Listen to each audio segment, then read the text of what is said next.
El marido de mi hija le derramó agua hirviendo en el brazo. Las ampollas se formaron al instante en su delicada piel, mientras mi nieto gritaba de terror.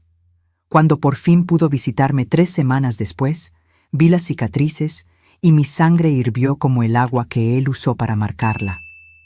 Esa misma noche hice una sola llamada. A la mañana siguiente, el marido me telefoneó rogando perdón. Pero ya era demasiado tarde. Pero antes de continuar, asegúrate de estar suscrito al canal y escribe en los comentarios ¿desde dónde nos estás viendo? Nos encanta saber hasta dónde llegan nuestras historias. El olor a canela impregnaba mi pequeña tienda esa tarde de octubre. Estaba acomodando nuevos bordados cuando la silueta familiar de Lucía apareció en la puerta. Mi corazón se llenó de esa alegría automática que solo una madre conoce, pero algo era diferente. Llevaba una blusa de manga larga a pesar del calor, y su rostro, antes luminoso como el sol, parecía una vela a punto de apagarse. «Mamá», dijo suavemente, forzando una sonrisa. Lucía siempre fue mi luz, mi esperanza en forma humana. Desde pequeña, sus sueños eran tan grandes como el cielo. Quería estudiar, viajar, conocer el mundo más allá de las montañas que rodeaban nuestra ciudad. Y lo logró. Se graduó como maestra, se casó con Ramón, un ingeniero civil de familia influyente, y tuvieron a Mateo, mi precioso nieto de 7 años. Dejé el bordado a un lado y la abracé, sintiendo su cuerpo tensarse bajo mi contacto. Algo andaba mal, muy mal. «Ven, preparé agua de Jamaica», la invité, guiándola a la pequeña sala en la parte trasera de la tienda. Mientras servía la bebida, un movimiento de Lucía hizo que su manga se subiera unos centímetros. Fue solo un vistazo, pero suficiente para que mi corazón se detuviera. En la piel delicada de su muñeca había una marca roja y ampollada, con bordes irregulares que parecían la cartografía de una pesadilla. «¿Qué es eso?», pregunté, mi voz más firme de lo que esperaba. Lucía bajó la manga con la velocidad de quien esconde un secreto terrible. «Nada, mamá. Se me cayó agua hirviendo mientras hacía café». La mentira sonó tan ensayada que casi le creí. Casi. Quise insistir, arrancarle la verdad, pero algo me detuvo. Un miedo ancestral, tal vez. El miedo a descubrir que mi peor pesadilla era una realidad. En cambio, le pregunté por Mateo, por las clases en la escuela donde ella daba clases, tratando de encontrar en las entrelíneas alguna pista de lo que realmente estaba pasando. Fue entonces cuando Mateo entró corriendo, sus pequeños pies haciendo ruido en el piso de madera gastada de la tienda. «¡Abuela!», se lanzó a mis brazos, su pequeño cuerpo transmitiendo más calor y vida de lo que sentía en Lucía. «Mi pequeño guerrero», susurré, abrazándolo con fuerza. Sus ojos, tan parecidos a los de su madre, brillaban con esa inocencia que yo rezaba para que nunca le fuera robada. Aproveché un momento en que Lucía fue al baño para arrodillarme a la altura de Mateo. «¿Tu papá está bien?», pregunté casualmente, tratando de mantener mi voz ligera. La sonrisa de Mateo desapareció como una nube cubriendo el sol. Miró sus propios pies, balanceándose de un lado a otro. «Papá grita mucho», respondió finalmente, tan bajo que tuve que inclinarme para escucharlo. «Se le pone la cara roja como un chile cuando está enojado». Mi corazón se hundió. Mateo continuó, sus palabras saliendo como agua de una presa rota. «Ayer tiró la tetera caliente al piso. Mamá lloró». Tragué saliva, tratando de controlar el temblor que comenzaba en mis manos. Antes de que pudiera preguntar más, Lucía regresó, y el tema murió como una vela apagada por el viento. Se quedaron un poco más. Lucía evitando mi mirada, Mateo dibujando en un cuaderno viejo que guardaba para él. Cuando se despidieron, los observé por la ventana mientras caminaban por la calle de adoquines. Lucía encorvada, como si cargara un peso invisible. Mateo saltando a su lado, inconsciente del abismo que se abría bajo sus pies. Esa noche no pude dormir. La imagen de la quemadura en el brazo de Lucía bailaba detrás de mis párpados cerrados. No era una quemadura accidental. Yo conocía bien esas marcas. Era una quemadura intencional, con un patrón definido, como si alguien hubiera derramado algo hirviendo deliberadamente en su piel. La mañana llegó, trayendo decisión en lugar de miedo. Tomé el teléfono y marqué el número de Ramón. Mi yerno, el hombre a quien confié la felicidad de mi hija. Doña Carmen. Su voz sonó educada, casi amable. ¿A qué debo el honor? Vi las quemaduras en el brazo de Lucía. Dije sin rodeos, mi voz más firme que mi corazón. Hubo un silencio al otro lado de la línea. Un silencio que duró solo segundos, pero que dijo más que 1000 palabras. ¿Y si lo hice? La voz de él cambió por completo, volviéndose fría como el hielo. ¿Qué vamos a hacer al respecto? ¿Una anciana vendedora de canastas contra un Vázquez? Su apellido, el de una de las familias más influyentes de la región, fue pronunciado como un escudo, una armadura que lo protegía de las consecuencias de sus actos. Colgué sin responder. Mis manos temblaban tanto que apenas pude poner el teléfono en el gancho. La verdad estaba allí, cruda y terrible como una herida abierta. Ramón estaba quemando a mi hija, marcándola con fuego, como si fuera ganado. Y él creía estar por encima de la ley gracias a su apellido. Pude haber llorado.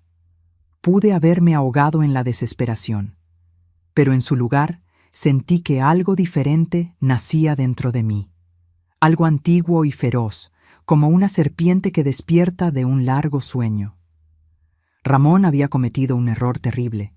Había subestimado el poder de una madre. Tomé el teléfono de nuevo, pero esta vez marqué un número diferente. Un número que no usaba desde hacía años, guardado en una vieja agenda con la tapa descolorida. ¿Miguel? Mi voz sonó extraña a mis propios oídos. Soy yo, Carmen. Necesito tu ayuda. Miguel Saldaña había sido amigo de mi difunto marido, un hombre que conocía los rincones oscuros de la ley, los caminos que no aparecen en los mapas oficiales. Contestó al tercer timbrazo, como si hubiera estado esperando mi llamada todos estos años. Carmen, respondió simplemente. Por fin. 3 días después, estaba sentada en un café en el centro histórico de Morelia.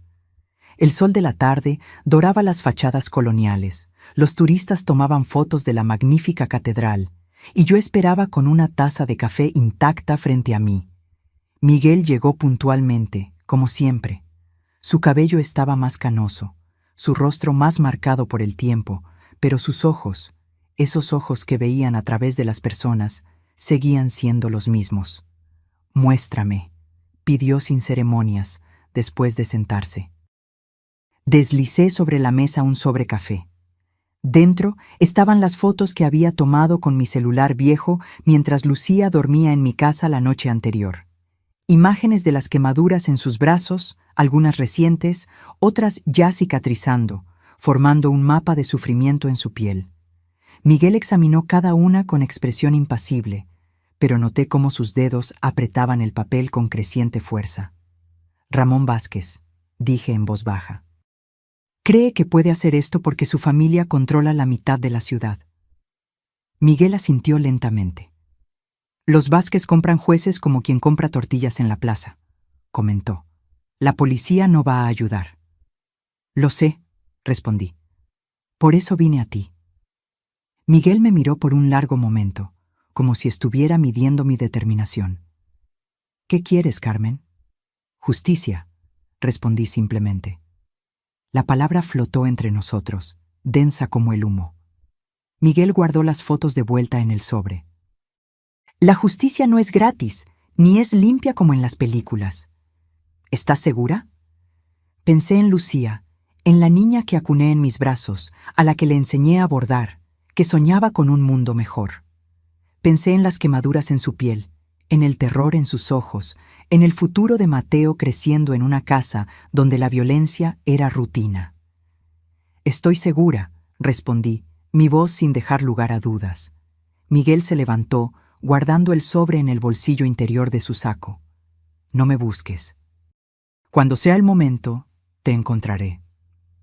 Mientras lo veía partir, sentí que un peso se me quitaba de los hombros, solo para ser reemplazado por otro diferente. Acababa de poner un engranaje en movimiento, una máquina cuya naturaleza solo entendía parcialmente. La semana siguiente mantuve mi rutina con un esfuerzo deliberado. Abría la tienda cada mañana, tejía canastas bajo la suave luz que entraba por la ventana, vendía a los turistas que admiraban la auténtica artesanía mexicana. Sonreía cuando era necesario, hablaba cuando era apropiado, pero por dentro yo era puro fuego contenido. Lucía me visitó de nuevo, esta vez con nuevas marcas escondidas bajo las mangas. Su mirada estaba cada vez más distante, como si se estuviera retirando a algún lugar dentro de sí misma donde Ramón no pudiera alcanzarla. Era una estrategia de supervivencia que yo conocía bien. Mi propia madre había hecho lo mismo durante los años de abuso a manos de mi padre. Quería gritarle que la ayuda estaba en camino, que no tenía que seguir soportando eso, pero me contuve. Cualquier cambio en mi comportamiento podría alertar a Ramón. En cambio, le apliqué crema de aloe vera en las quemaduras más recientes, algunas con la forma perfecta de cucharas de metal calentadas, y me tragué mis lágrimas. «Estoy bien, mamá», susurró Lucía mientras trataba una marca particularmente fea en la parte interior de su codo. «Me lo merezco. Soy una pésima esposa». Sus palabras casi me rompieron. Era la voz de él hablando a través de ella, las mentiras que él plantaba en su mente mientras le quemaba el cuerpo. Me mordí la lengua hasta sentir el sabor metálico de la sangre. No era el momento de contradecirla. Eso solo la haría alejarse. Era el momento de esperar. 2 semanas después de mi conversación con Miguel, noté un coche negro estacionado en la esquina opuesta a mi tienda. Se quedó allí todo el día, el conductor invisible detrás de los vidrios oscuros. Al día siguiente, el mismo coche apareció de nuevo, y al siguiente. En ningún momento vi a alguien entrar o salir de él, pero sabía que estaba siendo observada. Extrañamente, esa presencia silenciosa me calmaba. Significaba que Miguel no había olvidado mi petición, que los engranajes estaban girando. Fue el miércoles que Ramón apareció en mi tienda.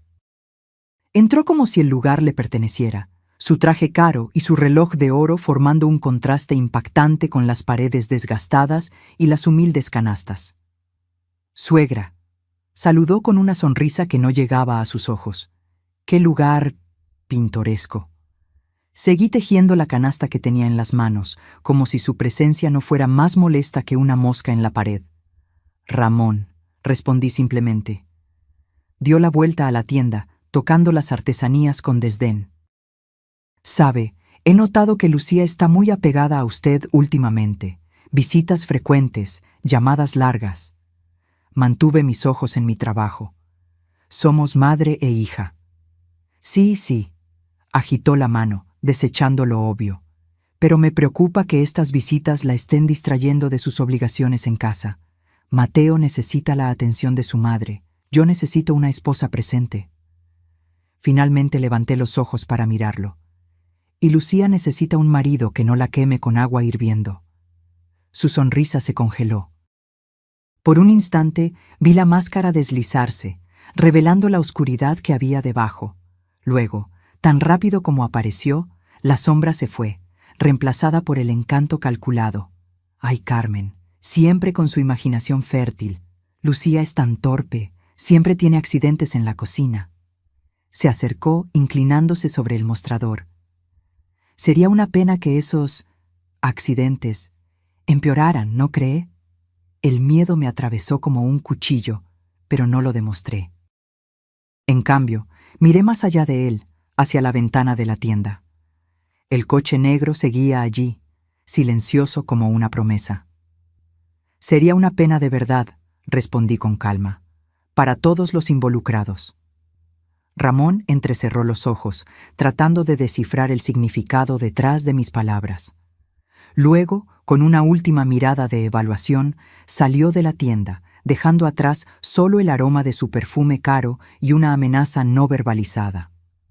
Esa noche, Miguel por fin me llamó. Ha comenzado, fue todo lo que dijo antes de colgar. Me senté en el porche de mi pequeña casa, mirando las estrellas sobre Morelia. El aire olía a jazmín y a tierra húmeda después de una ligera lluvia. En noches como esa solía sentir paz, pero esa noche en particular, lo que sentí fue muy diferente. Era anticipación. A la mañana siguiente, la noticia llegó como un trueno en un día despejado. Ramón Vázquez, el respetable ingeniero de familia tradicional, estaba bajo investigación federal. Malversación, fraude en licitaciones, lavado de dinero. Las acusaciones se acumulaban como nubes de tormenta. Encendí la pequeña televisión en la tienda justo a tiempo para ver a Ramón saliendo de la oficina federal en Morelia, tratando de esconder el rostro de las cámaras. Su abogado hacía declaraciones apresuradas sobre acusaciones infundadas y persecución política. Pero la mirada aterrorizada de Ramón contaba otra historia. Dentro de mí, un sentimiento extraño floreció. No era exactamente satisfacción ni alegría. Era algo más primitivo, más honesto. Era la sensación de ver la balanza empezar a equilibrarse. Lucía apareció en la tienda horas después, con Mateo. Su rostro estaba pálido, los ojos rojos de tanto llorar. ¿Viste las noticias?, preguntó en voz baja, después de que Mateo se distrajera con un juego de soldaditos de madera que yo guardaba para él. Asentí. Las vi. Dais que es una conspiración, que alguien quiere destruirlo, continuó ella, su voz temblorosa. Está furioso, mamá. Nunca lo había visto así. Sentí que mi corazón se encogía. ¿Estás segura allí? Lucía desvió la mirada. Él no regresó a casa anoche. Está en la oficina, con los abogados.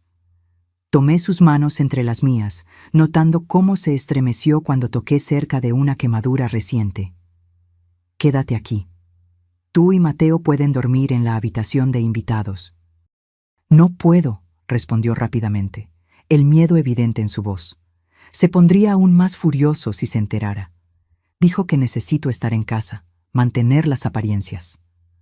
Antes de que pudiera insistir, la puerta de la tienda se abrió y una joven entró. Cabello perfectamente peinado, ropa cara, un micrófono en la mano. Detrás de ella, un hombre con una cámara en el hombro.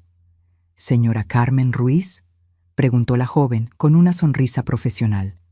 Soy Alejandra Mendoza, de Televisión Michoacán. Nos gustaría hablar sobre su yerno, Ramón Vázquez. Lucía palideció aún más, agarrando mi brazo con fuerza. Sentí el terror emanando de ella, como el calor de una llama. Sin comentarios, respondí firmemente, colocándome entre la reportera y mi hija. Por favor, retírese de mi tienda. La joven dudó, claramente no esperando resistencia. Solo algunas preguntas sobre las acusaciones y sobre los rumores de violencia doméstica.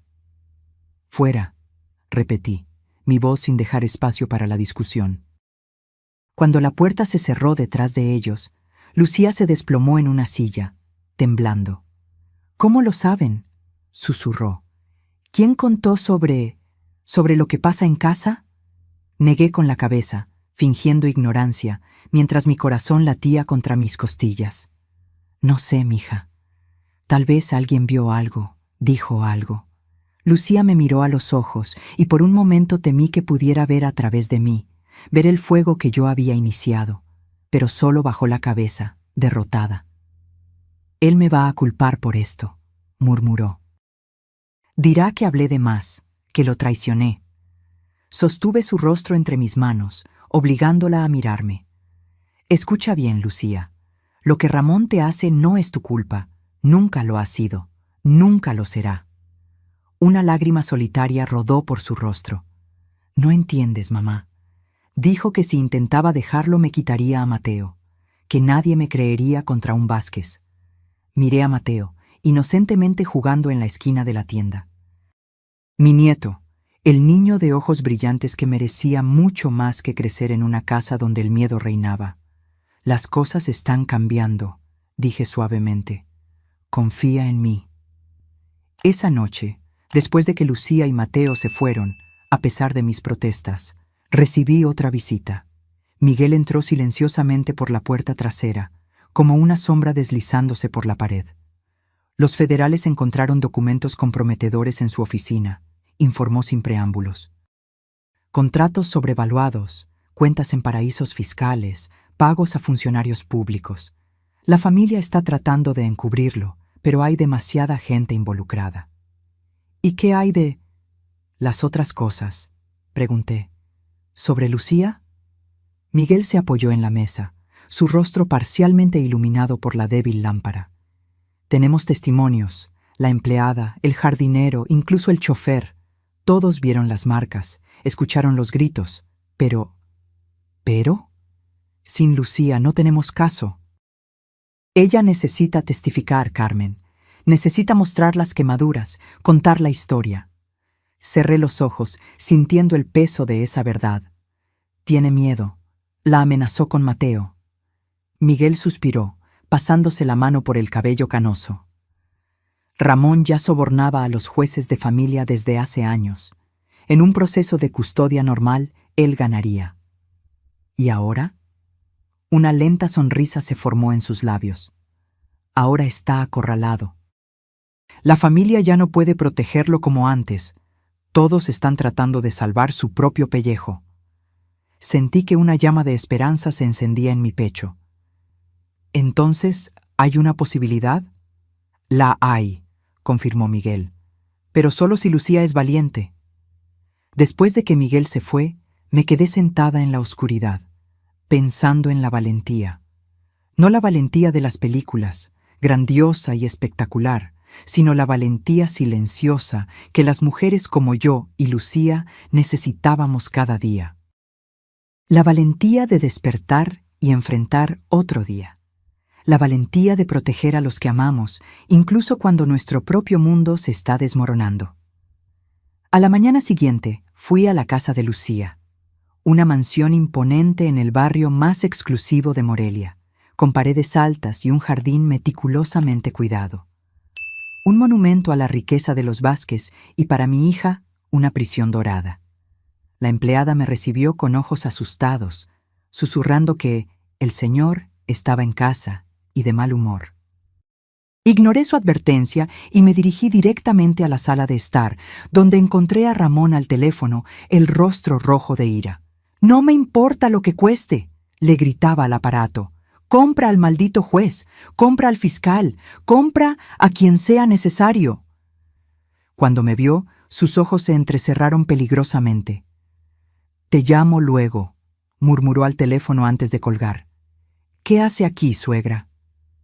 «Vine a ver a mi hija», respondí con calma, aunque sentía que mi corazón se aceleraba. «Lucía está indispuesta», respondió secamente. «Vuelva otro día». Me mantuve firme. «¿Dónde está Ramón?» Algo en mi voz debió sonar diferente, porque me estudió con renovada atención. «¿Por qué la prisa, Carmen? ¿Por qué ahora?» Se acercó, su perfume caro invadiendo mi espacio. Curioso cómo todas estas acusaciones surgieron de repente, ¿no? Casi como si alguien estuviera coordinando todo. No retrocedí. «¿Dónde está mi hija?» Una sonrisa cruel se formó en sus labios. «¿Quiere verla? Está bien». Me condujo escaleras arriba hasta el dormitorio principal. Abrió la puerta con un gesto teatral, revelando a Lucía sentada en el borde de la cama, encogida como un pájaro herido. Levantó la vista cuando entramos, y el terror en su mirada me heló la sangre. «Mira quién vino a visitarte, querida», anunció Ramón con falsa cordialidad. «Tu madre está preocupada por ti». Lucía intentó sonreír, pero sus labios temblaban demasiado. «Estoy bien, mamá, solo un poco cansada». Fue entonces que lo noté. Llevaba una blusa de manga corta, y sus brazos, antes marcados por quemaduras, estaban limpios, perfectamente limpios. ¿Lo ve? Ramón sonrió triunfante. «Está muy bien. Todos esos rumores, tan absurdos, ¿no, querida?» Lucía asintió mecánicamente, aún sin encontrar mi mirada. «¿Dónde está Mateo?», pregunté, sintiendo que mi estómago se hundía. «Con mi madre», respondió Ramón de inmediato. Le encanta pasar tiempo con su nieto. Lo entendí todo en ese momento. Ramón había escondido la evidencia, probablemente obligando a Lucía a usar algún maquillaje especial para cubrir las quemaduras, y estaba usando a Mateo como rehén emocional. Lucía jamás hablaría mientras su hijo estuviera bajo el control de la familia Vázquez. Me gustaría quedarme unos minutos a solas con mi hija, pedí mirando directamente a Ramón. Él dudó, claramente sin querer dejarnos solas, pero preocupado por las apariencias. 5 minutos, concedió finalmente. Tengo llamadas importantes que hacer. Cuando la puerta se cerró detrás de él, corrí hacia Lucía, tomando sus manos entre las mías. ¿Qué te hizo?, susurré con urgencia. ¿Dónde están las marcas? Lucía miró la puerta, aterrorizada, antes de responder en una voz casi inaudible. Maquillaje a prueba de agua. Si me lo quito o le cuento a alguien, dijo que nunca volveré a ver a Mateo. Mi corazón se partió en 1000 pedazos. Mija, no puedes seguir así. Él te va a matar un día. Prefiero morir a perder a mi hijo, respondió con una determinación que me asustó. En ese momento entendí que había subestimado tanto el amor de una madre, el de Lucía por Mateo, como la crueldad de Ramón. Él había encontrado el arma perfecta, el amor maternal, transformado en grilletes. Miré el reloj. Nuestro tiempo se estaba acabando. Escucha, susurré rápidamente. Las cosas van a cambiar. Confía en mí. Solo resiste un poco más. Antes de que Lucía pudiera responder, la puerta se abrió de nuevo. Ramón entró, su falsa sonrisa de vuelta en su lugar. El tiempo se acabó, señoras. Estoy seguro de que pueden continuar esta conversación en otra ocasión. Salí de la mansión con el corazón pesado y la mente hirviendo. En el portón noté el coche negro estacionado discretamente al otro lado de la calle. Una pequeña chispa de esperanza se encendió dentro de mí. La guerra aún no estaba perdida. Los días siguientes trajeron una avalancha de noticias. La investigación sobre Ramón se expandía como un incendio fuera de control, engullendo a otros miembros de la familia Vázquez, a funcionarios públicos, incluso a un juez federal. Documentos confidenciales se filtraban a la prensa, fotos de encuentros clandestinos aparecían en los periódicos, grabaciones de conversaciones comprometedoras circulaban en las redes sociales. Era como ver un imperio desmoronarse ladrillo a ladrillo. Mantuve mi rutina, abriendo la tienda cada mañana, tejiendo canastas por la tarde, cerrando al atardecer. Respondía con educado desinterés cuando los clientes mencionaban el escándalo Vázquez, como lo había bautizado la prensa. Pero cada nueva revelación era un pequeño triunfo para mí, una piedra removida de la prisión de Lucía. Miguel aparecía ocasionalmente, siempre discreto, siempre con nueva información. La matriarca de la familia está tratando de distanciarse, me contó en una de esas visitas. Ramón está cada vez más aislado. ¿Y Mateo?, pregunté, porque mi nieto seguía siendo la pieza central de este terrible juego de ajedrez. Todavía con su abuela paterna, respondió Miguel con un suspiro. Pero hay movimiento.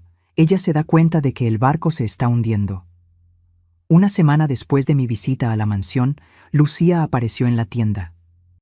Estaba pálida, más delgada, pero había algo diferente en sus ojos, una chispa que no veía desde hacía mucho tiempo. «Mamá», llamó suavemente después de que el último cliente se fue. «Necesito mostrarte algo». Levantó lentamente la manga de su blusa, revelando las quemaduras, ya no escondidas por maquillaje, sino visibles en toda su horrible realidad. Algunas ya cicatrizando, otras aún recientes, todas contando la historia de años de abuso sistemático. «¿Por qué ahora?», pregunté, sintiendo tanto alivio como miedo. «Doña Pilar trajo a Mateo a verme ayer», explicó, refiriéndose a su suegra. «Estaba diferente. Dijo que la familia está preocupada por el comportamiento impulsivo de Ramón». Lucía soltó una risa amarga. Después de todos estos años, ahora están preocupados. Sostuve sus manos. ¿Qué significa eso? Significa que se están alejando de él, mamá. El barco se está hundiendo y las ratas están saltando. Sus ojos se encontraron con los míos, determinados. Estoy lista para hablar. Esa misma tarde, Miguel trajo a una fiscal federal a mi tienda. Diana Ortiz era una mujer de unos 40 años, con ojos incisivos que no se le escapaba nada y una postura que transmitía autoridad sin esfuerzo. Escuchó el testimonio de Lucía en silencio, tomando notas ocasionales, su rostro permaneciendo profesional, pero vi cómo sus ojos se suavizaban cuando mi hija mostraba las cicatrices más severas. ¿Cuánto tiempo lleva pasando esto?, preguntó Diana, su voz controlada. Comenzó sutilmente, respondió Lucía, su voz más firme de lo que esperaba. Primero fueron insultos, luego empujones. La primera quemadura fue hace 2 años, cuando derramé café en su periódico sin querer. Él calentó una cuchara en la estufa y la presionó contra mi muñeca, diciendo que necesitaba aprender a ser más cuidadosa. Diana asintió, documentando cada palabra. ¿Y la más reciente? Lucía bajó el cuello de su blusa, revelando una marca rojiza en la clavícula. Hace 3 días, agua hirviendo. Dijo que no había preparado el té a la temperatura correcta. Vi a Diana tragar saliva, su profesionalismo momentáneamente perturbado. Señora Vázquez, necesitaremos un examen médico completo para documentar todas las lesiones. También necesitaremos testimonios anteriores, alguien que haya presenciado el abuso o visto las marcas antes. Yo las vi, dije de inmediato, muchas veces. La empleada también, añadió Lucía. Y el chofer. A Ramón no le importaba quién estuviera viendo cuando sucedía. Arrogancia, comentó Miguel desde su rincón. Típico. Creía que estaba por encima de la ley. Diana cerró su cuaderno de notas. Tenemos pruebas suficientes para una orden de arresto por el delito de violencia doméstica. Con eso y las acusaciones financieras, no saldrá pronto. ¿Y Mateo?, preguntó Lucía, el miedo regresando a su voz. Mi hijo. Con la evidencia que tenemos, conseguiremos una orden de custodia temporal para usted, aseguró Diana. Su familia puede intentar luchar, pero en las circunstancias actuales... No lucharán, interrumpió Miguel, con una leve sonrisa en los labios. Los Vázquez son ratas que dejan el barco que se hunde. Nadie va a arriesgar su propio cuello para ayudar a Ramón ahora. Esa noche, después de que todos se fueron, Lucía se sentó conmigo en el porche de mi pequeña casa. Mateo dormía adentro, exhausto después de un día de exámenes médicos y testimonios. ¿Cómo lo hiciste, mamá?, preguntó suavemente. ¿Cómo derribaste a un hombre como Ramón? Miré al cielo estrellado, sopesando mis palabras. No hice nada más de lo que cualquier madre haría, respondí finalmente. Protegí lo que es mío. Lucía me estudió por un largo momento. Luego asintió lentamente. No sé si me creyó, si sospechaba de la magnitud de mi implicación. Tal vez era mejor así. Algunas verdades son como cuchillos, hieren cuando se exponen. A la mañana siguiente, vimos por televisión el arresto de Ramón. Salió del tribunal entre policías federales, el rostro contorsionado en una máscara de odio y desesperación. Por un breve momento, miró directamente a la cámara, como si pudiera verme a través de ella. «Esto no ha terminado», gritó antes de ser empujado dentro de la patrulla. «¡No saben con quién están tratando!» Lucía tembló a mi lado, pero se mantuvo firme. Mateo, jugando con sus soldaditos en el piso de la sala, levantó la vista brevemente hacia la televisión, luego volvió a su juego sin mostrar emoción. Los niños son sorprendentemente resilientes, pensé. Tal vez él podría crecer sin las sombras de su padre cerniéndose sobre él. Los días se convirtieron en semanas. El caso de Ramón se volvió un escándalo nacional, con nuevas revelaciones surgiendo a diario. Otros miembros de la familia Vázquez fueron implicados en sus esquemas. Antiguos aliados se volvieron contra él, ofreciendo testimonios a cambio de inmunidad. El imperio que él y su familia habían construido se desmoronaba como un castillo de arena. Lucía y Mateo se quedaron conmigo. Lentamente vi a mi hija regresar. No la misma de antes, porque algunas heridas nunca sanan por completo, pero una versión más fuerte, más resiliente. Volvió a dar clases, ahora en una escuela cerca de mi tienda. Mateo hizo nuevos amigos, su risa resonando por la casa que por tanto tiempo solo conoció el silencio de mi soledad. Miguel aparecía ocasionalmente, siempre discreto. Nunca hablábamos de lo que habíamos hecho, de las líneas que habíamos cruzado. Algunas verdades es mejor dejarlas en las sombras. Una tarde de domingo, mientras Lucía y Mateo visitaban el mercado, Diana Ortiz apareció en mi tienda.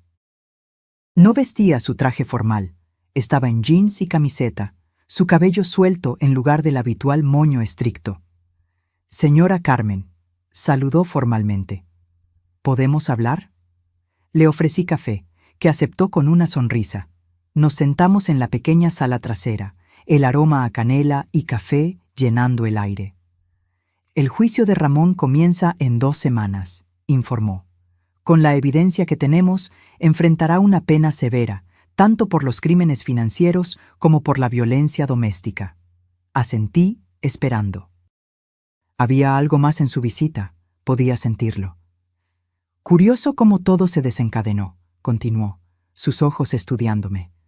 «Todas las pruebas surgiendo simultáneamente, los testimonios, los documentos filtrados, casi como si alguien estuviera orquestando todo».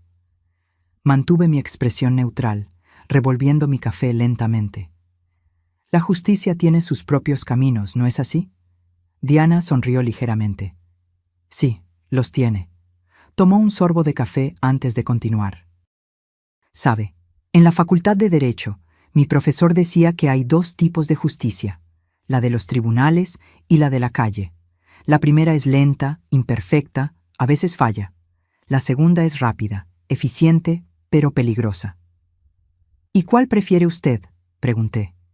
«Depende del día», respondió con una sinceridad sorprendente. Luego, colocando la taza sobre la mesa, añadió: «Algunas personas no merecían el poder que tenían. Ramón Vázquez es una de ellas». Nos quedamos en silencio por un momento, un entendimiento no verbalizado flotando entre nosotras. «¿Qué pasó con su familia?», pregunté finalmente. «La madre regresó a España.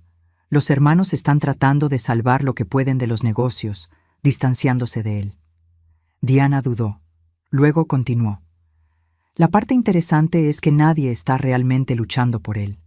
Es como si todos supieran que se merece lo que le está pasando».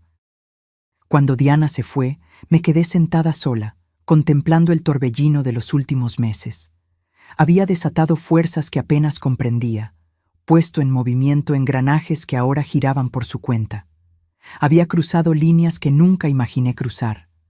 Pero cuando Lucía y Mateo regresaron del mercado, ella riéndose de algo que el niño había dicho, su rostro libre de ese miedo constante que por tanto tiempo la había acompañado, supe que lo haría todo de nuevo, sin dudarlo. El juicio de Ramón duró menos de lo que esperábamos. La evidencia era abrumadora, los testimonios devastadores. Lucía habló por casi 2 horas, su voz ganando fuerza a medida que describía los años de abuso. Mostró cada cicatriz, explicó cada quemadura. Cuando terminó, hubo un silencio sepulcral en la sala del tribunal. Yo testifiqué después de ella, contando lo que había visto, cómo había intentado ayudar. No mencioné a Miguel, ni las medidas que tomamos. Algunas verdades permanecen enterradas. La empleada de la casa también testificó, describiendo cómo encontraba a Lucía llorando en el baño, aplicándose hielo en quemaduras recientes. El chofer relató los arranques de furia de Ramón, las amenazas que hacía abiertamente, y luego, sorprendentemente, la propia madre de Ramón, doña Pilar, apareció para testificar. Entró a la sala del tribunal con una dignidad silenciosa, evitando mirar a su hijo. «Señora Vázquez», comenzó el fiscal, «¿estaba usted al tanto de los abusos que su hijo infligía a su esposa?». Doña Pilar mantuvo la mirada fija al frente, las manos cruzadas sobre su regazo. Sí, respondió simplemente. Un murmullo recorrió la sala. ¿Y usted no hizo nada para impedirlo? Cerró los ojos brevemente. Mi marido también era un hombre difícil. En nuestra familia, las mujeres aprenden a no cuestionar. Luego, volteándose hacia Lucía por primera vez, añadió: Lo siento mucho, hija mía, te fallé. Vi a Lucía llevarse la mano a la boca, conmocionada por esta confesión inesperada. Ramón, sentado con sus abogados, parecía haber envejecido 10 años. Su rostro, antes arrogante, ahora mostraba profundas líneas de desesperación. Cuando el juez pronunció la sentencia, 18 años por violencia doméstica, más 12 por los crímenes financieros, Ramón no mostró emoción. Solo me miró a mí, una mirada larga y calculada que me estremeció hasta los huesos. Esto no ha terminado, murmuró mientras los guardias se lo llevaban. No era una amenaza vacía, era una promesa. Esa noche celebramos en silencio en casa. No era una victoria para ser celebrada con champán y risas, sino con el silencio respetuoso de los sobrevivientes. Mateo se durmió temprano, exhausto por la tensión del día. Lucía y yo nos quedamos en el porche, observando las estrellas. ¿Qué va a pasar ahora?, preguntó suavemente. Ahora vivimos, respondí. Un día a la vez. Lucía apoyó su cabeza en mi hombro, como hacía cuando era niña. Tengo miedo, mamá. Miedo de que encuentre una manera de lastimarnos, incluso desde la prisión.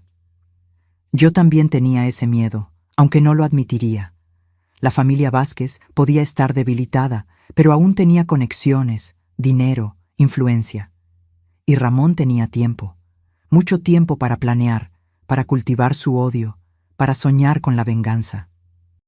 No dejaré que las lastime de nuevo, prometí, sabiendo que era una promesa que tal vez no podría cumplir. Nunca más. 3 meses después del juicio, la vida había encontrado un nuevo ritmo. Lucía daba clases a tiempo completo, Mateo se adaptaba bien a la nueva escuela y yo seguía con mi tienda de artesanías. Raramente hablábamos de Ramón o de lo que habíamos pasado. Era como si intentáramos borrar ese capítulo de nuestras vidas. Entonces, un miércoles común, Miguel apareció en la tienda. Su rostro estaba más grave de lo habitual, los ojos sombríos. Hubo un intento de fuga, informó sin preámbulos. Ramón y otros 2 prisioneros. Los guardias los interceptaron a tiempo. Sentí que mi corazón se detenía por un instante. ¿Estaba viniendo para acá? ¿Para nosotros? Miguel asintió lentamente. Encontraron mapas, notas. Había planeado todo cuidadosamente. ¿Qué hacemos ahora?, pregunté, mis manos temblando ligeramente. Fue transferido a una prisión de máxima seguridad en otro estado, respondió Miguel. Pero eso no significa que estemos a salvo. Aún tiene contactos, gente que le debe favores. Esa noche no pude dormir. Me quedé en el porche hasta el amanecer, observando las sombras, imaginando asesinos en cada ruido de la noche.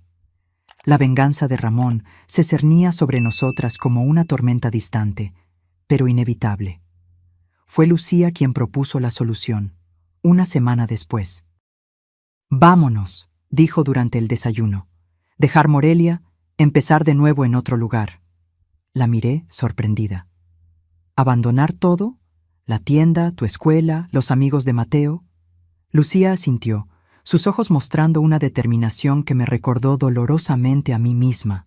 «Es la única manera de ser realmente libres de él, mamá. Mientras estemos aquí, siempre seremos las víctimas de Ramón Vázquez, la familia que derribó a los poderosos Vázquez. En otro lugar, podemos ser solo nosotros mismos». Consideré sus palabras, sintiendo el peso de la decisión. Morelia era mi hogar desde hacía más de 4 décadas.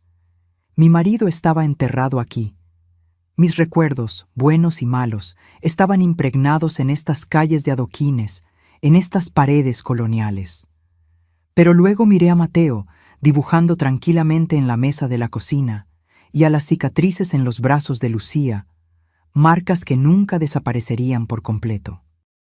¿Qué era un lugar comparado con su seguridad? ¿A dónde iríamos?, pregunté finalmente. Lucía sonrió, la primera sonrisa verdaderamente libre que vi en su rostro en años.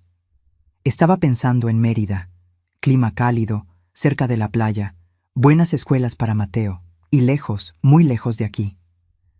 Miguel nos ayudó con los preparativos.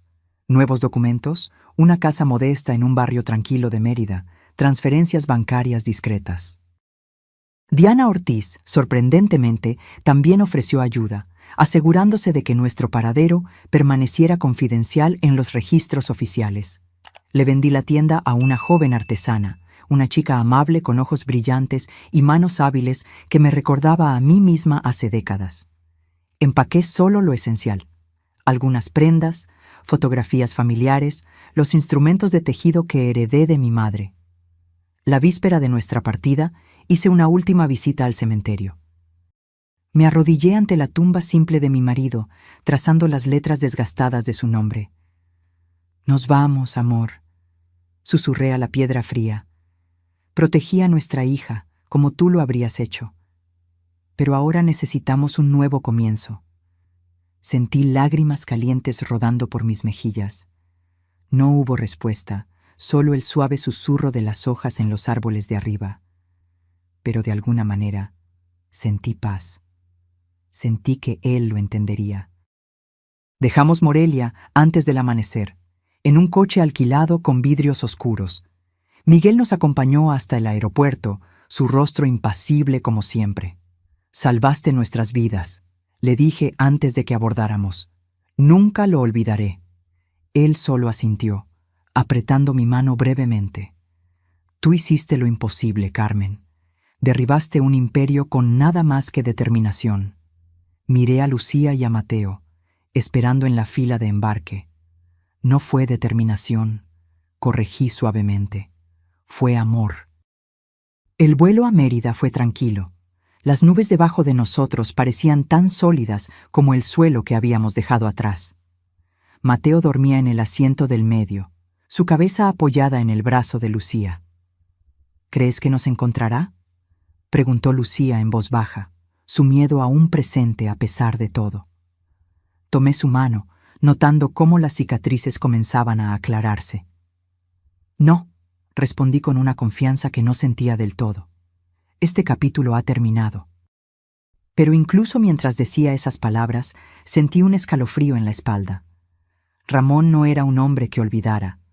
Su odio no disminuiría con el tiempo, solo se profundizaría como una herida infectada. 30 años en una prisión le darían tiempo de sobra para planear, para esperar. Miré por la ventana del avión, viendo a Michoacán desaparecer bajo las nubes. Dejamos atrás no solo un lugar, sino una versión de nosotras mismas. La mujer que se subió a ese avión ya no era solo Carmen, la artesana. Era Carmen, la mujer que había desafiado un imperio por amor a su hija. Carmen, que había aprendido que la justicia a veces llega por caminos inesperados. Y si un día Ramón nos encontraba, no encontraría a las mismas mujeres asustadas. Encontraría a sobrevivientes, forjadas en el fuego de su propia crueldad. Mérida nos recibió con un calor húmedo y abrasador, tan diferente del clima templado de Morelia. Nuestra casa estaba en un barrio colorido, las fachadas pintadas en tonos vibrantes de azul, rosa y amarillo. Las calles eran arboladas, la gente sonreía, el aire cargado con el aroma de flores tropicales y comida callejera. Lucía encontró trabajo en una escuela bilingüe, donde su experiencia y educación fueron valoradas. Mateo se adaptó con la facilidad típica de los niños, pronto haciendo amigos entre los vecinos. Y yo empecé de nuevo. Monté un pequeño taller en la parte trasera de la casa, donde continué tejiendo canastas y bordando servilletas. Al principio, solo vendía a vecinos y amigos de Lucía. Luego, una tienda en el centro turístico comenzó a comprar mis piezas con regularidad. Pronto, los turistas americanos y europeos descubrieron mi trabajo, encantados con lo que llamaban auténtica artesanía yucateca, aunque mis diseños todavía llevaban la influencia de Michoacán. Los meses se convirtieron en años. Las cicatrices de Lucía se aclararon hasta convertirse en solo líneas pálidas en su piel bronceada por el sol de Yucatán. Mateo creció, convirtiéndose en un adolescente alto y pensativo, con talento para el dibujo. Nuestras vidas encontraron un ritmo, una paz que jamás imaginé posible después de todo lo que habíamos pasado. Ocasionalmente, noticias de Morelia llegaban a nosotras. Miguel llamaba de vez en cuando, siempre de números diferentes, siempre con conversaciones breves y codificadas. Diana Ortiz nos enviaba tarjetas de Navidad con mensajes genéricos, pero que nos reafirmaban que estábamos a salvo, olvidadas. Ramón permanecía en la prisión, su imperio desmantelado, su familia dispersa. La justicia había prevalecido, o eso pensábamos.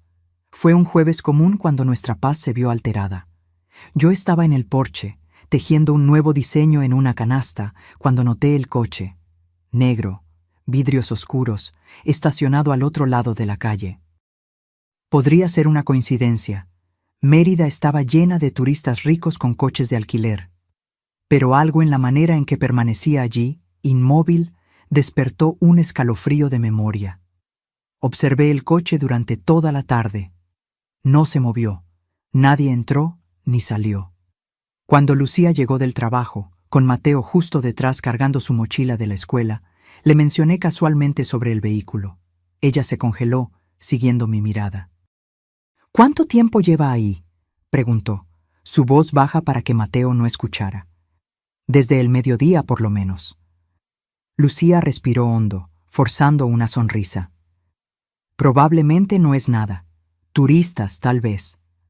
Pero esa noche revisó las cerraduras 3 veces antes de dormir. Yo me quedé despierta hasta tarde, sentada cerca de la ventana delantera, observando. El coche todavía estaba allí cuando finalmente sucumbí al sueño. A la mañana siguiente había desaparecido. Sentí un alivio momentáneo, seguido de una ola de paranoia. ¿A dónde había ido? ¿Por qué? ¿Quién nos estaba observando? Llamé a Miguel ese mismo día, usando el número de emergencia que él nos había dado años atrás. ¿Un coche negro?, repitió, su voz tensa incluso a través de la conexión telefónica precaria. ¿Estás segura? Absolutamente, respondí, sintiendo que el miedo familiar regresaba. Es él, ¿verdad? Ramón encontró una manera. Miguel se quedó en silencio por un momento. Todavía está en prisión, dijo finalmente. Revisamos regularmente, pero... ¿Pero? Su madre, doña Pilar, falleció hace 2 meses. En el testamento le dejó todo a un sobrino, Alfonso Vázquez, un primo de Ramón que siempre le fue leal. Sentí que mi sangre se helaba. ¿Y él podría estar buscándonos? Es posible, admitió Miguel. Voy a investigar. Mientras tanto, estén atentas. Cualquier movimiento sospechoso, avísenme de inmediato. En los días siguientes, el coche negro apareció de nuevo, siempre a la distancia, siempre solo observando. Nunca pudimos ver quién estaba dentro. Comencé a acompañar a Lucía y Mateo a todos lados, a la escuela, al trabajo, al mercado. Mis ojos constantemente revisando sobre mis hombros, buscando el vehículo que se había convertido en símbolo de nuestro miedo. Fue Mateo quien finalmente lo vio, al conductor. Estábamos regresando del mercado cuando el niño, ahora de 13 años, se detuvo abruptamente. «Ese hombre nos está siguiendo», dijo, señalando discretamente a un hombre de mediana edad parado cerca de un puesto de frutas. «Estaba en mi escuela ayer y en el restaurante donde almorzamos hoy». Miré en la dirección indicada y sentí que mi corazón fallaba. El hombre era alto, delgado, con cabello canoso bien cuidado. Llevaba ropa cara, gafas oscuras y tenía algo familiar en su porte, la misma arrogancia que Ramón llevaba, la misma manera de posicionarse como si el mundo le perteneciera. «Vámonos a casa», susurré, tirando de Mateo y Lucía. «Ahora». Esa noche tomamos una decisión. No podíamos seguir huyendo para siempre, viviendo con miedo, mirando sobre nuestros hombros. Si Alfonso Vázquez nos había encontrado, otros también podrían. La sombra de Ramón nos seguiría eternamente, a menos que lo enfrentemos, concluyó Lucía, su voz sorprendentemente firme. De una vez por todas. Miguel llegó 2 días después, trayendo consigo a Diana Ortiz. Se hospedaron en un hotel cercano, nunca visitando nuestra casa directamente para no atraer la atención. Nos encontrábamos en cafés diferentes, parques, tiendas, siempre en movimiento, siempre vigilantes. Alfonso Vázquez llegó a Mérida hace 3 semanas, confirmó Miguel. Ha estado visitando a Ramón en la prisión regularmente en el último año. Sabemos que las está buscando, pero no sabemos exactamente qué pretende. Y no podemos simplemente arrestarlo por estar en la misma ciudad que ustedes, añadió Diana con frustración. No ha hecho nada ilegal. Aún, completó Lucía sombríamente. Fue entonces que formamos nuestro plan. No huiríamos de nuevo. Esta vez prepararíamos una trampa. Si Alfonso quería llegar a nosotras, le dejaríamos un camino abierto, pero en nuestras condiciones, en nuestro territorio. Diana organizó una vigilancia policial discreta. Miguel contrató a guardias de seguridad privados para monitorear nuestra casa y los lugares que frecuentábamos, y yo decidí hacer algo que nunca imaginé hacer. Compré un pequeño revólver. Miguel me enseñó a usarlo en un campo aislado en las afueras de la ciudad. Mis manos temblaban con cada disparo, el retroceso del arma enviando ondas de dolor por mis brazos envejecidos. Pero seguí practicando, día tras día, hasta que el peso del metal se volvió familiar, hasta que pude acertar al objetivo consistentemente. Espero no necesitarlo nunca, comenté mientras limpiábamos las armas después de una sesión. Miguel me miró con sus ojos sabios y cansados. Yo también, Carmen. Pero en este mundo, a veces la mejor defensa es estar preparado para lo peor. 2 semanas después, Alfonso hizo su movimiento. Era domingo por la mañana. Lucía y Mateo habían salido para la misa. Parte del plan, dejarme sola en casa como carnada.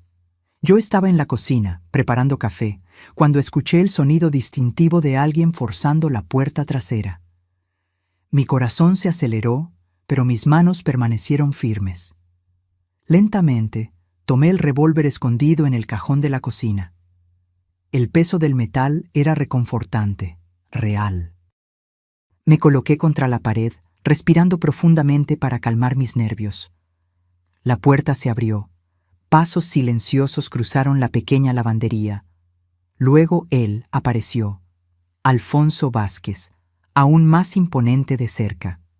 Alto, elegante, con la misma mirada de superioridad que toda la familia Vázquez parecía poseer como herencia. Señora Carmen, saludó con falsa cordialidad, como si fuera un invitado esperado.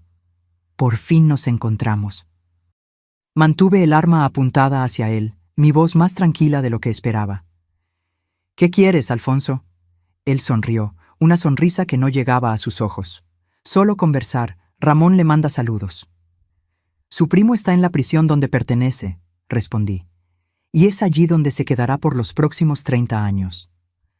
Alfonso caminó casualmente por la cocina, examinando los portarretratos en la pared como si estuviera en un museo. ¿Sabe lo que Ramón me dijo? Que usted es la verdadera arquitecta de su caída. No Lucía, no los fiscales, usted. Se volteó hacia mí, sus ojos fríos. Una simple vendedora de artesanías que derribó el imperio Vázquez. ¿Qué quieres? Repetí, mi dedo firme en el gatillo. Justicia, respondió simplemente. Ojo por ojo. Usted destruyó su vida, así que él me envió a destruir la suya. Fue en ese momento que noté el brillo metálico en su mano. Un cuchillo, largo y afilado. Mi corazón se aceleró, pero mantuve la compostura. No vas a lastimar a mi familia, declaré, mi voz sin dejar lugar a dudas. Alfonso se rió, un sonido frío y calculado. No pretendo lastimar a nadie, Carmen, solo llevarle un mensaje de vuelta a Ramón. Dio un paso adelante, el cuchillo reflejando la luz de la mañana, que su venganza ha sido consumada. En ese momento escuché sirenas a lo lejos. la señal de que Miguel y Diana habían detectado la invasión, de que la ayuda estaba en camino. Pero Alfonso también la escuchó. Su rostro se contorsionó de furia. «Usted planeó esto», siseó, avanzando hacia mí. No dudé. El entrenamiento de Miguel tomó el control, mi cuerpo actuando por instinto. 2 disparos, no para matar, sino para inmovilizar. El primero le dio en el hombro, el segundo en la pierna. Alfonso cayó, el cuchillo tintineando en el piso de baldosas. La policía llegó minutos después, seguida por Miguel y Diana. Mientras los paramédicos atendían a Alfonso, yo permanecí sentada en el porche, el revólver ahora seguro en las manos de Miguel. Mi cuerpo temblaba incontrolablemente, la adrenalina finalmente disipándose. «Se acabó», dijo Diana, sentándose a mi lado. «De verdad, esta vez». «¿Cómo puedes estar segura?», pregunté, mi voz débil. «Porque encontramos evidencia en el hotel de Alfonso, cartas de Ramón, detallando todo el plan». No solo quería asustarlas, quería eliminar a los testigos que lo pusieron en prisión. Diana colocó su mano en mi hombro. «Con esto, Ramón enfrentará nuevas acusaciones. Conspiración para asesinato. Su sentencia será extendida, probablemente para el resto de su vida». Cuando Lucía y Mateo regresaron, encontraron la casa rodeada de patrullas policiales y una ambulancia. Lucía corrió hacia mí, el pánico en sus ojos. «Estoy bien», aseguré, abrazándola con fuerza. «Todos estamos bien ahora». Esa noche, después de que todos se fueron, la policía, los paramédicos, Miguel y Diana, me senté en el porche con Lucía y Mateo. El cielo de Mérida estaba despejado, salpicado de estrellas que parecían infinitamente más brillantes después de todo lo que habíamos pasado. «Pudiste haber muerto hoy», dijo Lucía suavemente, sosteniendo mi mano. Sus cicatrices se rozaron contra mi piel arrugada, marcas de batallas diferentes, pero ambas testigos de nuestra supervivencia. «Pero no morí», respondí simplemente, «y ahora él nunca más nos alcanzará». Mateo, que se había mantenido inusualmente callado desde que regresó a casa y descubrió lo que había sucedido, finalmente habló. «¿Le disparaste, abuela? ¿De verdad?» Miré a mi nieto, ahora casi un hombre, pero aún con esa inocencia en la mirada que tanto había luchado por preservar. «Sí», respondí honestamente. «Para proteger a nuestra familia». Él asintió lentamente, absorbiendo esta nueva verdad sobre su abuela de 60 y tantos años. No solo una tejedora de canastas, sino una mujer capaz de enfrentar el mal cuando era necesario. «Eres valiente», dijo finalmente. Sonreí, acariciando su cabello como lo hacía cuando era pequeño. «No, mijo. Solo una madre, solo una abuela». En los días que siguieron, nuestra historia fue brevemente noticia. Primero a nivel local, luego nacionalmente cuando se estableció la conexión con el caso Vázquez. Periodistas aparecieron en nuestra puerta, queriendo detalles, queriendo transformar nuestro dolor en titulares. Rechazamos todas las entrevistas, todos los invitados a programas de televisión. Nuestra historia era nuestra, no un espectáculo para el consumo público. Diana se aseguró de que los procesos legales fueran discretos. Alfonso fue acusado de intento de homicidio, posesión ilegal de arma y conspiración. Las cartas encontradas en su habitación de hotel sirvieron como evidencia no solo contra él, sino también contra Ramón, quien recibió nuevas acusaciones de conspiración para asesinato directamente desde su celda en la prisión. «Nunca más verá la luz del día como un hombre libre», me aseguró Miguel en su última visita antes de regresar a Morelia. «Ahora puedes descansar, Carmen». Descansar. Una palabra tan simple, pero que llevaba el peso de años de vigilancia, de miedo, de mirar constantemente sobre los hombros. ¿Podría ser verdad? ¿Que finalmente éramos libres? 6 meses después del incidente con Alfonso, nuestra vida había encontrado un nuevo ritmo. Lucía recibió un ascenso en la escuela, convirtiéndose en coordinadora pedagógica. Mateo, inspirado tal vez por los eventos recientes, decidió que quería estudiar Derecho cuando terminara la preparatoria. para ayudar a personas como nosotros, abuela, explicó con la simplicidad directa de la juventud. En cuanto a mí, abrí una pequeña tienda en el centro histórico de Mérida, no solo para vender mis artesanías, sino para enseñar. 2 veces por semana ofrecía clases de tejido a mujeres locales, muchas de ellas provenientes de situaciones de vulnerabilidad. No se trataba solo de canastas y bordados, se trataba de independencia, de crear con las propias manos, de transformar el dolor en belleza. En una de esas clases, una joven llegó con el rostro marcado por moretones mal disimulados bajo maquillaje espeso. Sus manos temblaban mientras intentaba aprender los primeros puntos de bordado. Reconocí en ella el mismo miedo que había visto en los ojos de Lucía años atrás. Después de la clase, le ofrecí un café en el pequeño espacio en la parte trasera de la tienda.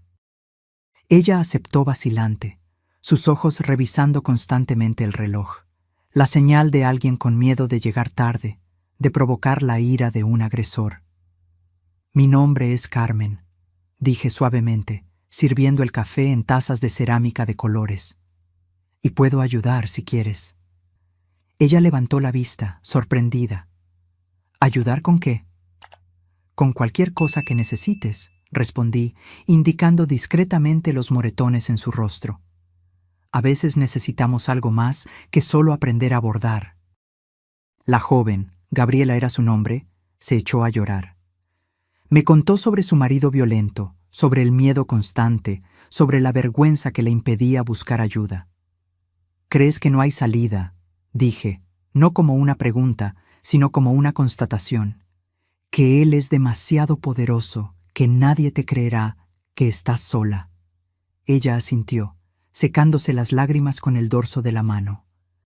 «Yo también lo pensaba una vez», continué, levantando las mangas para mostrar mis propias cicatrices, no de quemaduras como las de Lucía, sino marcas de mi propia batalla con Alfonso. «Pero no estamos solas, Gabriela, nunca estamos realmente solas». Esa misma tarde, llamé a Diana, quien ahora trabajaba en una organización de defensa de los derechos de las mujeres. Al día siguiente, Gabriela tenía un lugar seguro para quedarse, asesoramiento legal y el primer destello de esperanza en años. Así nació el Santuario de las Tejedoras. No oficialmente, no como una organización formal, sino como una red silenciosa de mujeres ayudando a otras mujeres. Mi tienda se convirtió en más que un negocio, se convirtió en un refugio, un lugar donde las mujeres marcadas por la violencia podían encontrar no solo seguridad momentánea, sino un camino hacia la libertad. Lucía se unió a mí en este trabajo, ofreciendo asesoramiento psicológico después de completar un curso de especialización. Mateo, incluso siendo joven, ayudaba con cuestiones técnicas, creando un sitio web discreto, sistemas de comunicación seguros, identificando recursos legales. Miguel y Diana seguían siendo aliados distantes, pero presentes cuando era necesario. Un ciclo se había cerrado. El dolor que habíamos vivido se había transformado en propósito, en sanación no solo para nosotras, sino para otras. En una noche particularmente calurosa, 3 años después del incidente con Alfonso, Lucía y yo estábamos sentadas en el porche, observando el cielo. Mateo estaba dentro de la casa, estudiando para los exámenes finales de la preparatoria. ¿Alguna vez te imaginaste cómo habría sido nuestra vida si nunca me hubiera casado con Ramón?, preguntó Lucía suavemente. Consideré la pregunta, balanceándome suavemente en la vieja mecedora. Más tranquila, sin duda, menos dolor, menos cicatrices. Pero también sin Mateo, añadió, sin el santuario, sin todas las mujeres a las que ayudamos. Miré a mi hija. Ya no la joven asustada de años atrás, sino una mujer fuerte, segura, con propósito. Las cicatrices en sus brazos se habían aclarado hasta casi desaparecer, aunque ambas sabíamos que permanecerían para siempre, invisibles excepto bajo la luz correcta. No elegimos las heridas que recibimos, respondí finalmente. Pero podemos elegir qué hacemos con ellas después. Lucía asintió, reposando la cabeza en mi hombro como hacía cuando era niña. ¿Sabes lo que pienso a veces, mamá? que tal vez la verdadera justicia no fue cuando lo arrestaron o cuando le disparamos a Alfonso. ¿No? No. La verdadera justicia es esto: estar aquí, viviendo bien, ayudando a otras, transformando lo que él quería que fuera nuestra destrucción en fuerza para otras mujeres. Sus palabras tocaron algo profundo en mí. Durante tantos años pensé en la justicia como un castigo. Ramón en la prisión, Alfonso neutralizado. Pero Lucía tenía razón. La verdadera justicia era más profunda, más duradera. Era la transformación del dolor en propósito, del miedo en valentía, del silencio en voz. Esa noche, cuando finalmente me retiré, me detuve frente al espejo de la habitación. El rostro que me miraba era el de una mujer de casi 70 años. Cabello completamente canoso, líneas profundas alrededor de los ojos y la boca, manos nudillos de décadas tejiendo canastas. Pero también el rostro de una guerrera, de una sobreviviente, de una mujer que había enfrentado lo peor que la vida podía ofrecer y había emergido entera. Ya no solo Carmen, la artesana, ahora Carmen, la protectora, Carmen, la justiciera. El revólver que había usado contra Alfonso permanecía guardado en una caja de madera en el fondo del armario. No lo había tocado en años y esperaba no necesitarlo nunca más. Pero su presencia era un recordatorio de que la justicia a veces requiere más que leyes y tribunales, de que el amor de una madre puede ser la fuerza más poderosa y peligrosa que existe. A la mañana siguiente recibí una llamada de Diana. Ramón está muerto, informó sin preámbulos. Suicidio en la prisión, aparentemente. Sentí una ola de emociones complejas, no alegría, no exactamente alivio, tal vez solo la sensación de un círculo que finalmente se cerraba. ¿Cómo?, pregunté simplemente. Se ahorcó con las sábanas, dejó una carta. Diana dudó. La mencionó a usted, Carmen. Dijo que usted ganó. Después de colgar, me quedé un largo tiempo sentada en el patio, observando a los colibríes en las flores de hibisco. La noticia de la muerte de Ramón debería haber traído un alivio completo, un cierre. Pero en su lugar, solo sentí una quietud reflexiva, como el silencio después de una tormenta devastadora. No se lo conté de inmediato a Lucía. Dejé que tuviera un día más de paz sin pensar en Ramón. Esa noche, cuando finalmente compartí la noticia, su reacción fue similar a la mía. No alegría, no tristeza, solo aceptación silenciosa. Es extraño, comentó mientras preparábamos la cena juntas. Una parte de mí siempre lo imaginó vivo, planeando, esperando, como si fuera inmortal. Hombres como él parecen más grandes que la vida, respondí, cortando vegetales con movimientos precisos. Especialmente cuando nos lastiman, les damos poder sobre nosotros, en nuestras mentes. ¿Y ahora? Me detuve mirando a mi hija. Ahora es solo un hombre que vivió mal y murió solo, nada más. 2 semanas después, recibí un paquete por correo. Sin remitente, solo mi nombre y dirección en una caligrafía desconocida. Dentro, encontré solo 2 artículos. Una copia de la carta de suicidio de Ramón y una fotografía antigua de Lucía, Mateo y yo, tomada en Morelia años antes de nuestra huida. La carta era breve, escrita en una caligrafía nerviosa e irregular. Carmen, usted ganó. Me quitó todo. Mi libertad, mi familia, mi nombre. No me queda nada que perder. Pero sepa esto, incluso en la muerte, no la dejaré en paz. El miedo vivirá con usted, el miedo de que nunca estará realmente segura, de que mi sombra siempre la seguirá. Ramón Vázquez. Miré fijamente esas palabras de odio, la fotografía que de alguna manera había obtenido, su último intento de alcanzarnos, de asustarnos, incluso desde la tumba. Entonces hice algo que me sorprendió a mí misma. Me reí, una risa verdadera, liberadora, porque finalmente entendí. Ramón nunca había comprendido el verdadero poder que poseíamos. Él pensaba que el miedo era nuestra debilidad, cuando en realidad se había convertido en nuestra fuerza. Quemé la carta y la foto en el patio, observando las llamas consumir las últimas palabras de un hombre que una vez pensó que era intocable. Mientras el humo subía hacia el cielo azul de Yucatán, sentí que los últimos vestigios de miedo se disipaban. Esa noche abrí la caja donde guardaba el revólver. Lo examiné una última vez, sintiendo su peso, recordando el momento en que había cumplido su propósito. Luego lo desarmé metódicamente, como Miguel me había enseñado, separando cada pieza. Al día siguiente, llevé las piezas a diferentes lugares de la ciudad, desechándolas una a una. Ya no necesitaría esa arma. La batalla había terminado. El santuario de las tejedoras siguió creciendo. Más mujeres venían, aprendían, sanaban, seguían adelante. Algunas regresaban para ayudar a otras, creando una cadena de fuerza y solidaridad que se expandía más allá de Mérida, más allá de Yucatán. Lucía finalmente conoció a Carlos, un profesor de literatura en la misma escuela donde trabajaba. Un hombre amable, paciente, que comprendía su pasado sin permitir que definiera su futuro juntos. Mateo lo aceptó lenta, cautelosamente, pero con el tiempo se desarrolló un afecto genuino entre ellos.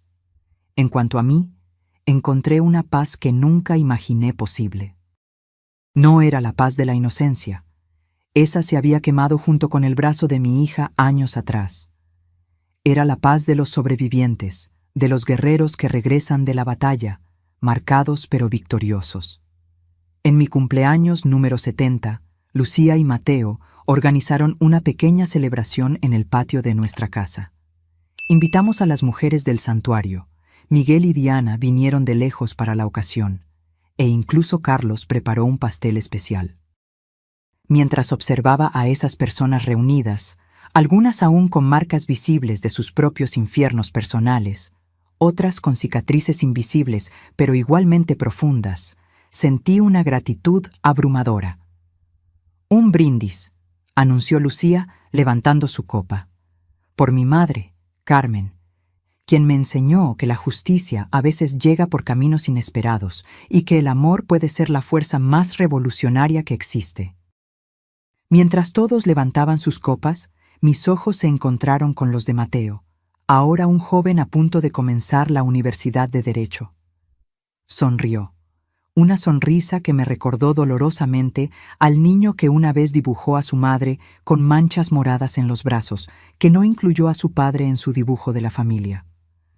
«Por la justicia», añadió suavemente, «y por las mujeres que luchan por ella, incluso cuando todo el mundo dice que es imposible». El sol se ponía sobre Mérida, bañando nuestro pequeño jardín en tonos dorados. La cicatriz en mi brazo, recuerdo de la lucha contra Alfonso, brillaba plateada a la luz del atardecer. Las cicatrices de Lucía, casi invisibles ahora, contaban una historia que ella compartía con otras mujeres cuando era necesario. Cicatrices, marcas de batallas, de supervivencia, de transformación. Ya no fuentes de vergüenza, sino medallas de honor. Testigos silenciosos de una verdad que Ramón nunca comprendió, que a veces la persona más peligrosa del mundo es una madre protegiendo a su familia, y que la verdadera justicia no viene de tribunales o prisiones, sino de la negativa a permitir que la crueldad de un hombre defina el futuro de una familia entera. Que la justicia, a veces, tiene el rostro de una anciana que teje canastas y enseña a otras mujeres a encontrar su propia fuerza.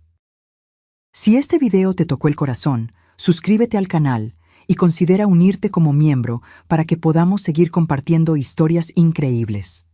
Solo tienes que hacer clic en el enlace del comentario fijado a continuación. Juntos, podemos romper el ciclo de silencio que protege a los agresores y aísla a las víctimas. Gracias por escucharme. La fuerza está en cada una de nosotras. A veces, solo necesitamos una mano extendida para recordárnoslo.